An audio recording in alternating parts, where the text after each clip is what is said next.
Hey, what's up guys? Welcome back to another episode of AMOW of War. So today we have a quick video. This is not going to be too long. There's not going to be much of a battle in this video, but there is going to be an election. So as we all know, the Tans did claim their independence not so long ago, and it's about time that we elected a Tan president. So lately we have been under the command of General Platos, and he is the acting dictator of Viet Tan, and you can see him right there. Look, he looks super cool. So General Platos, he leans more towards the right, and he is protected by the Greens and the Blues. So he's allied with the Greens and the Blues. They have a sort of GBT coalition going on. And right here we have the statue of General Lutan. And for those of you that are familiar with the series, you'll know who General Lutan is. He is the hero of Viet Tan. He's the guy that pretty much secured the whole of Viet Tan. He united it as one. So General Platos has decided to erect a statue in his honor right there. So there's General Lutan right there. Look, he's going to come up and make a speech. But yeah, so this is pretty much just a scenario. It's not really much of a battle. I was going to do like some rebels attacking and things like that, but there's just far too many men on the screen and it was just too laggy, so you guys wouldn't enjoy it all that much. But over here we do have some unionist protesters over here. Look, these are Tans, but they are wearing red berets. So these guys have come up and they've decided to do a peaceful protest. Some of them are holding rifles, but that's more of like you know, just intimidation. They're just trying to intimidate the Tans and the Greens. The Greens have decided to secure the event. They've brought up some of their M113s. They've brought up a lot of Tan soldiers. There's about 500 men here. That's a lot of people. And we have a lot of Tan civilians. They've come up to hear Platos' speech. And Platos is also going to be reading out some of his ideologies that he wants to do for Viet Tan. So there's two candidates in this election. There is going to be a poll in the description for you guys to vote, and that is General Platos, and then there's going to be a guy called General Sahara. And General Sahara, you may know him from one of the previous videos as well. He is a rebel who is acting out of Tangier at the moment. He couldn't be at this event because he is the leader of the rebellion in Tangier, but he is going to be coming over here very shortly if he is elected president. So both of these dudes are very popular within like the Tan race. Platos is the hero of the Tangier-Tan Wars.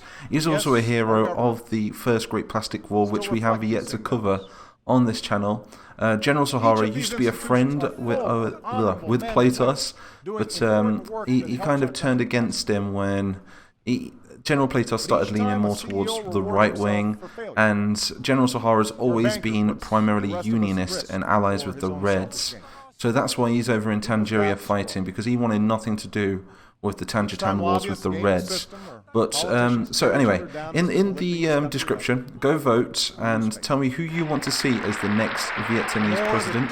There is only two options, and it's either Sahara or Platos. So do choose wisely, as it is going to have a sort of effect on the series, a very dramatic effect, as it could lead to a revolution, depending on how many votes that we get. If it's kind of even, like 50-50, maybe like 60-50, 60-40 should we say.